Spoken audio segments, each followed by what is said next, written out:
कथारा में आयोजित यज्ञ में पहुंचे कथावाचक महाराज ने प्रेस कॉन्फ्रेंस आयोजित कर दिए समाज को कई धार्मिक संदेश। कहा कि रामचरितमानस से ही निकला है देश का राष्ट्रगान। रामचरितमानस हो राष्ट्रीय ग्रंथ घोषित।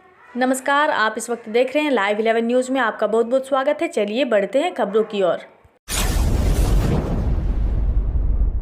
हम खबरें दिखाएंगे आपको देश दुनिया की, राजनीति की, खेल की, क्राइम और मनोरंजन की सभी छोटी बड़ी खबरें। देखते रहिए लाइव 11 न्यूज, सिर्फ लाइव 11 न्यूज। कथारा में आयोजित 7 दिवसीय श्री नारायण महायज्ञ सह हनुमान प्राण प्रतिष्ठा में मध्य प्रदेश के चित्रकूट से पहुंचे जगत गुरु श्री रामचंद्र जी महाराज के शिष्य उज्ज्वल सांडिल्य जी महाराज द्वारा की उपस्थिति में यज्ञ कमेटी द्वारा सीसीएल कथारा गेस्ट हाउस में एक प्रेस कॉन्फ्रेंस का आयोजन किया गया, जिसमें महाराज के अलावे कमेटी के 2 खास सदस्य वेदव्यास चौबे और सीएस प्रसाद भी मुख्य रूप से उपस्थित थे।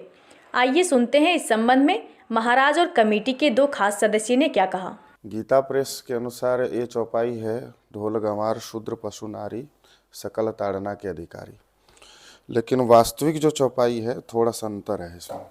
ढोल गंवार शूद्र पशु नारी ये सब ताड़न के अधिकारी, थोड़ा सा अंतर है। हमारे गुरुजी चित्रकूट में विकलांग विश्वविद्यालय चलाते हैं, तो उन्होंने जब रामायण का संपादन किया तो पुरानी प्रतियों से, चूँकि गोस्वामी तुलसीदास जी की एक प्रति नहीं अनेक प्रतियां उपलब्ध हैं रामचरितमानस की, तो उन प्रतियों के आधार पर जब संपादन किया तो उसमें जो ये चौपाई है वो है ढोल गंवार शूद्र पशु नारी ये सब ताड़न के अधिकारी। अब देखिए, ताड़न का अर्थ जो होता है वो शिक्षण होता है, शिक्षा देना। ये जो प्रकरण आप पूछ रहे हैं, ये जो प्रश्न पूछ रहे हैं, ये प्रश्न है समुद्र पूछ रहा है। समुद्र कह रहा है श्री राम से सुंदरकांड के विश्राम में, क्या कह रहा है? प्रभु भल कीन मोहि सिख दीन्ही, मर जादा पुनि तुम्हरी कीन्ही, ढोल गवार शूद्र पशु नारी ये सब ताड़न के अधिकारी। पहली चौपाई क्या है? प्रभु भल कीन मोहि सिख दीनी, प्रभु ने बहुत अच्छा किया, मुझे शिक्षा दी। उसके आगे की चौपाई क्या है? ढोल गवार शूद्र पशु नारी ये सब ताड़न के अधिकारी। इसको साहित्य के भाषा में अर्थांतरण न्यास कहते हैं। मतलब पहले की चौपाई का अर्थ दूसरे में व्यक्त करना, इसको अर्थांतरण न्यास कहते हैं। तो पहले की चौपाई में शिक्षा की बात आई, मोहि सिख दीनी, तो उसी का एक्सप्लेनेशन आगे कर रहे हैं। किसको शिक्षा देनी चाहिए? बोले ढोल अर्थात ढोल बजाने वाले को शिक्षा देनी चाहिए। जो तबला बजा रहा है बिना शिक्षा के वो नहीं बजा सकता। गवार को शिक्षा देनी चाहिए। शूद्र का अर्थ होता है जो चिंता से अपना मानसिक संतुलन खो दे रहा है, ऐसा व्यक्ति, उसको भी शिक्षा देनी चाहिए। और नारी को भी शिक्षा देनी चाहिए। एक बात और समझिए, रामचरितमानस की रचना उस समय में हुई जिस समय मुगल काल था। रामचरितमानस की रचना उस समय हुई जिस समय मुगल काल था, और मुगल काल में ये बात फैली कि भाई स्त्रियों को शिक्षा नहीं देनी चाहिए, उनको नहीं पढ़ाना चाहिए, ऐसी बात फैली। लेकिन गोस्वामी तुलसीदास जी ने इस चौपाई के माध्यम से मानो इस भ्रम को दूर किया कि नहीं, जिस प्रकार एक पुरुष को पढ़ाना चाहिए, शिक्षा देनी चाहिए, उसी प्रकार एक नारी को भी शिक्षित करना चाहिए। शिक्षा में उसका भी समान अधिकार है। इसलिए इसमें कोई भ्रम की कोई बात नहीं है। जो लोग ये आज रामचरितमानस को जलाने की बात कर रहे हैं, रामचरितमानस की चौपाई बदलने की बात कर रहे हैं, वो राष्ट्रद्रोही लोग हैं। क्योंकि रामचरितमानस ही एकमात्र ऐसा ग्रंथ है जो राष्ट्रीय ग्रंथ होने की पात्रता रखता है। राष्ट्रीय ग्रंथ इसलिए क्योंकि जीवन की जितनी समस्याएं हैं, चाहे वो आपके पारिवारिक समस्या हो, व्यक्तिगत समस्या हो, सामाजिक समस्या हो, यहाँ तक कि आतंकवाद जैसे राष्ट्रव्यापी समस्या भी यदि हो, तो रामचरितमानस में उसका समाधान है। दूसरी बात, एक अंतिम बात कहूँगा, राष्ट्रीय ग्रंथ वो हो सकता है जिसे हर कोई जिसे पढ़ सके, हर कोई जिसे समझ सके। भारत में एक निरक्षर व्यक्ति भी रामायण की 10 चौपाई जानता है। संस्कृत का अध्ययन हर कोई नहीं किया, हर एक व्यक्ति संस्कृत का उच्चारण नहीं कर सकता, लेकिन रामचरितमानस पूर्व पश्चिम उत्तर दक्षिण अधिकांश राज्यों के लोग रामचरितमानस का अध्ययन कर सकते हैं और समस्याओं से मुक्ति पा सकते हैं। इसलिए रामचरितमानस को राष्ट्रग्रंथ बनाना चाहिए। इसके प्रति इसकी कोई भी इसकी चौपाई विवादित नहीं है। जो स्वामी प्रसाद प्रसाद मौर्य जो विरोध कर रहे हैं जी। वो उनका ये कहना है कि हमको राम से ये नहीं है, वैराग्य नहीं है, हमको वो रामचरितमानस में लिखा गया उस चौपाई से ही। स्वामी प्रसाद मौर्य एक नेता है और मेरी दृष्टि में नेता कभी भी समाज का हित के लिए केवल बात नहीं करता। मेरी दृष्टि में नेता पहले अपने वोट बैंक को देखता है। स्वामी प्रसाद मौर्य इसके पहले किस दल में थे? भाजपा में थे ना। जब ये भाजपा में थे तब उन्होंने ये बयान क्यों नहीं दिया? क्योंकि ये जानते हैं कि भाजपा में जब तक रहूंगा तो मुझे जिनका वोट चाहिए वो सब रामचरितमानस पढ़ने वाले लोग हैं। अब वो भाजपा में संभवतः नहीं है ना, अब वो भाजपा में नहीं है, तो भाजपा में जब नहीं है तब ऐसा बयान क्यों दे रहे हैं? इसके पीछे कोई भी समझ सकता है इनकी मंशा क्या है। दूसरी बात, इन्होंने जितनी भी चौपाइयां, मैंने वीडियो देखी उनकी, 2-4 पंक्तियों पर उन्होंने आपत्ति दर्ज की।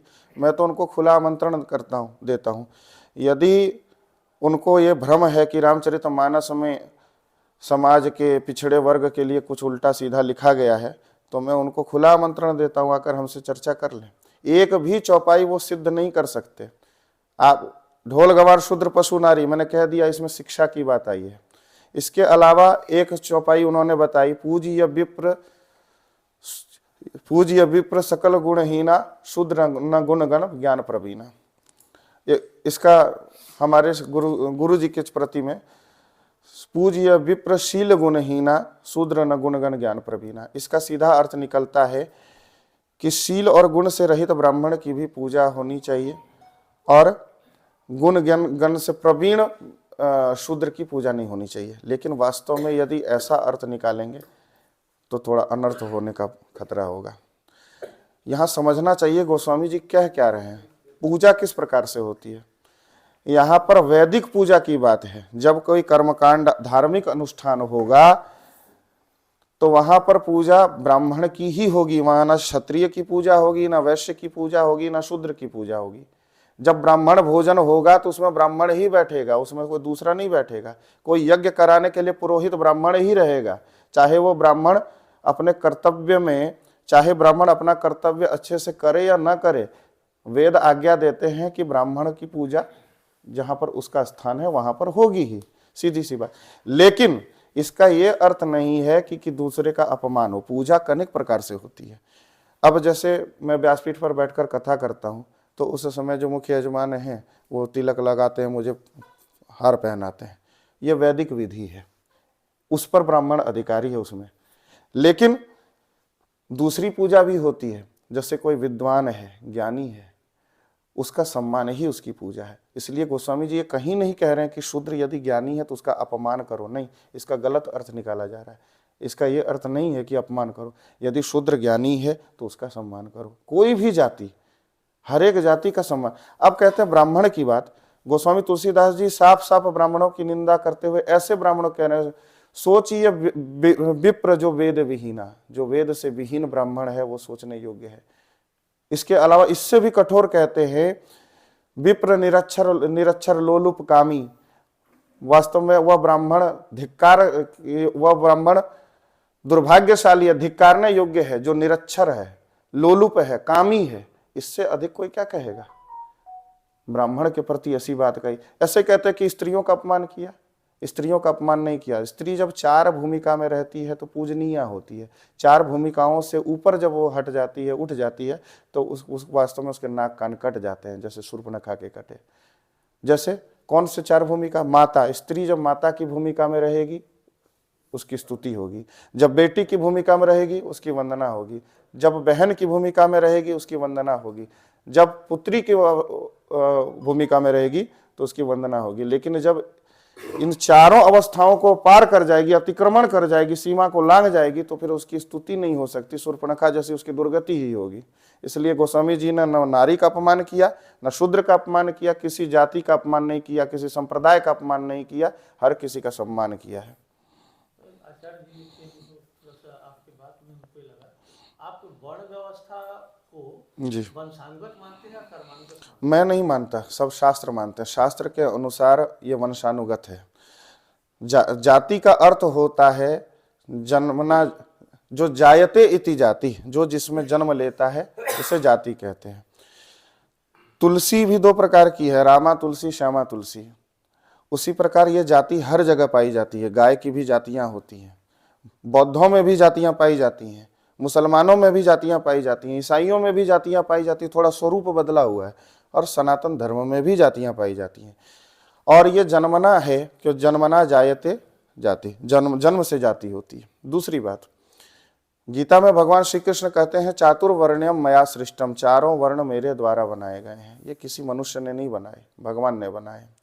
लेकिन हमारे यहाँ जाति तो है पर जातिवाद नहीं है, हमारे यहाँ भेद है पर भेदवाद नहीं है, दोनों में अंतर है। जब जाति होती है वो अच्छी बात है, पर जाति के नाम पर शोषण गलत बात है। भेद तो हर जगह है, 5 उंगलियां में, इसमें भी भेद है, 5 एक समान नहीं है, लेकिन उसके भेद भाव गलत है। जब उसमें भाव जुड़ जाता है, जाति के नाम पर भेद भाव, तो फिर वो गलत होता है, फिर वो शोषण का मूल हो जाता है। अच्छा, यज्ञ क्या है?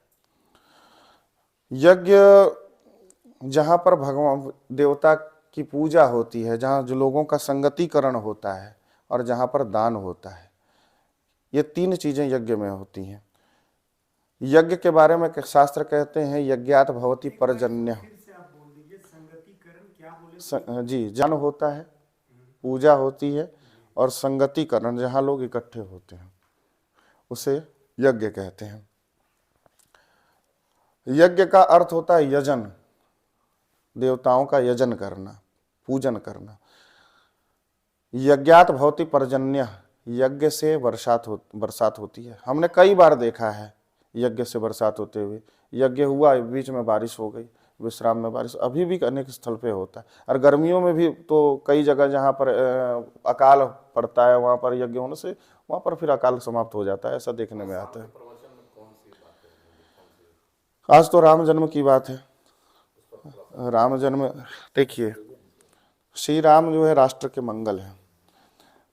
मंगलवार को श्री राम का जन्म हुआ, वो मंगल भवन मंगलहारी हैं। शंकर भगवान राम नाम जप के शंकर भगवान साज अमंगल मंगल राशि, अमंगल वेश वाले होकर भी वो मंगल स्वरूप हो गए। हनुमान जी अमंगल योनि में, अर्थात बानर योनि में जन्म लेकर भी हनुमान जी महाराज मंगल मूर्ति मारुति नंदन, मंगल के मूर्ति हो गए। क्योंकि राम नाम जो है, राम ने सबको मंगल दिया। हमारे गुरुजी तो कहते हैं कि जो हमारा राष्ट्रगान है भारत का, वो भी राष्ट्रगान तो बाद में राम गान पहले है। जैसे जनगण मन अधिनायक जय हे, जनगण के मन में रहने वाले अधिनायक कौन है? राम जी हैं। भारत भाग्य विधाता, भारत के भाग्य के विधाता कौन है? राम जी हैं।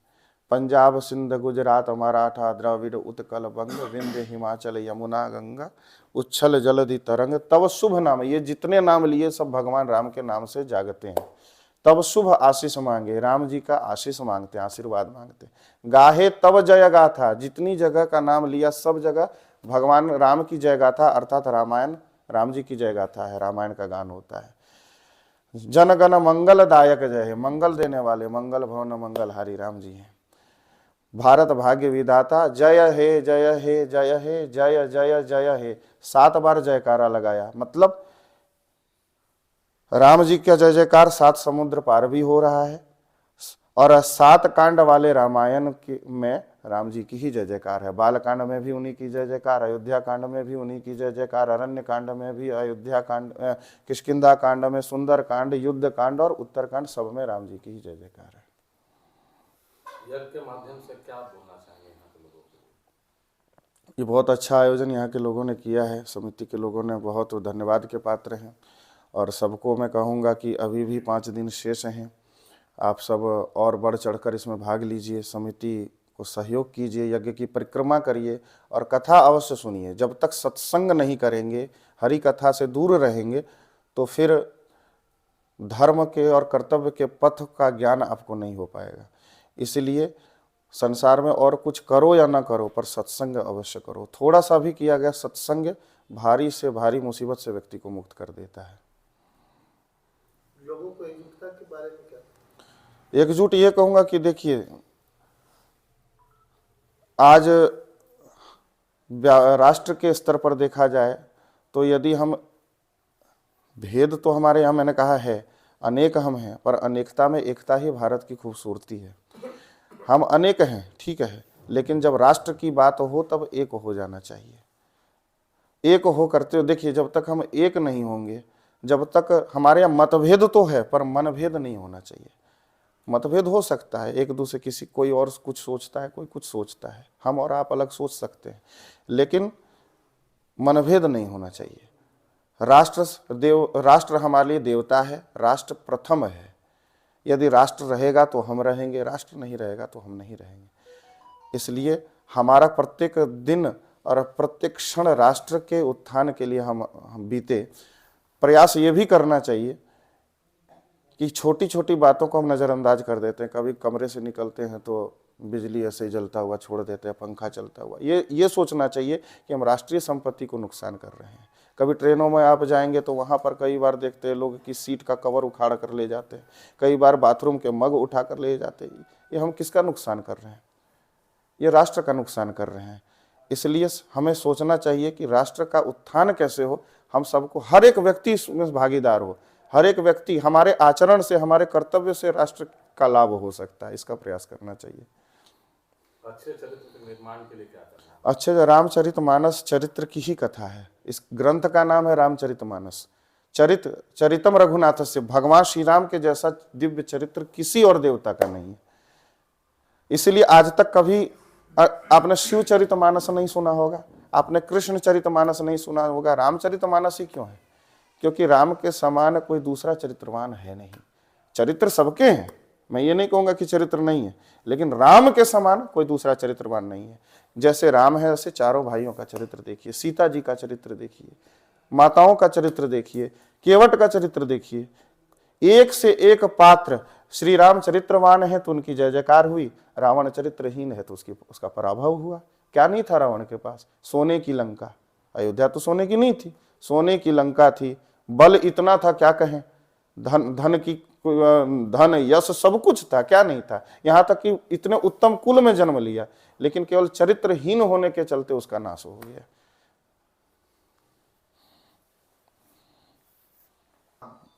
देखिए कई बार ये प्रश्न आता है, आपने अच्छा प्रश्न किया। इंसानियत बड़ा तो है, लेकिन इंसानियत का मूल धर्म है। मैं एक बात कहूँगा, सबसे वेद, हमें विश्व का सर्वप्रथम ग्रंथ कोई है तो वेद है। वेद से पुराना कुछ नहीं है। वेद में क्या शिक्षा दी गई? सत्यम वद, सत्य बोलो, धर्मम चर, धर्म के पथ पर चलो, संगच्छध्वम, एकता की बात आपने की ना। वेद कहते हैं कि एक साथ बोलो, संवदध्वम, एक साथ बोलो, एक साथ चलो, समवो मनांसी जानता। तो वेद हमें ये शिक्षा दे रहे हैं। तो जितने भी आपने की इंसानियत की शिक्षा शास्त्र देते हैं, धर्म ग्रंथ ही देते हैं। धर्म ग्रंथ कहते हैं मातृदेवो भव, माता को देवता मानो, पितृदेवो भव, पिता को देवता मानो, अतिथि देवो भव, अतिथि को देवता मानो, आचार्य देवो भव, अपने आचार्य को, गुरु को देवता मानो। तो इंसानियत का मूल क्या है? हमारा धर्म ग्रंथ है। तो धर्म तो बड़ा है ही, धर्म ही सबका मूल है। यहाँ तक कि आपकी जहाँ तक राजनीति है वो भी धर्म से ही राजनीति निकली है। उस धर्म, चाहे राजनीति हो, चाहे समाज की नीतियाँ हो या पारिवारिक, सब कुछ धर्म से ही निकला है। हमने धर्म को बहुत संकीर्ण मान लिया है। धर्म के नाम पर हमने केवल कट्टरता, आज कट्टरता ही फैल रही है। कट्टरता को धर्म नहीं कहते हैं। धर्म कहते हैं, एक देखो, एक बात आती है, दो शब्द है, एक है कट्टर और दूसरा जो शब्द है वो है निष्ठा। जब व्यक्ति, जैसे श्री राम के प्रति मेरी निष्ठा है, निष्ठा एक अलग विषय है, कट्टरता एक अलग विषय है। कट्टरता कहता है कि भाई मेरे ईश्वर को छोड़कर दूसरा कोई ईश्वर हो ही नहीं सकता, उसका दूसरा कोई रूप हो ही नहीं सकता।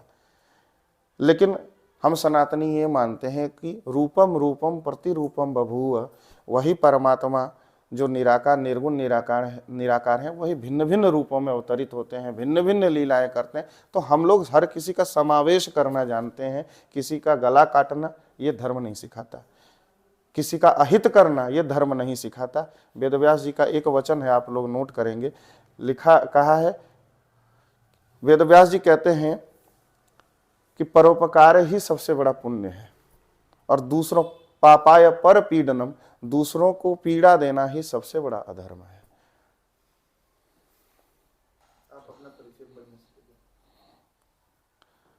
देखिए, मैं चित्रकूट धाम में रहता हूँ। जगत गुरु स्वामी श्री राम भद्राचार्य जी महाराज मेरे गुरु जी हैं, पद्म विभूषण से सम्मानित हैं सरकार के द्वारा, और रामानंद संप्रदाय के जगत गुरु हैं। उनके नेत्र नहीं हैं बाहरी, लेकिन अभी भारत में उनके समान कोई दूसरा विद्वान नहीं है। साथ में उनके 2009 से मैं उनकी सेवा में रहा, लगातार 10 वर्षों तक उनके पास उनकी सेवा में। इस तरह की न्यूज़ को देखने के लिए हमारे चैनल को लाइक करें, सब्सक्राइब करें और शेयर भी करें।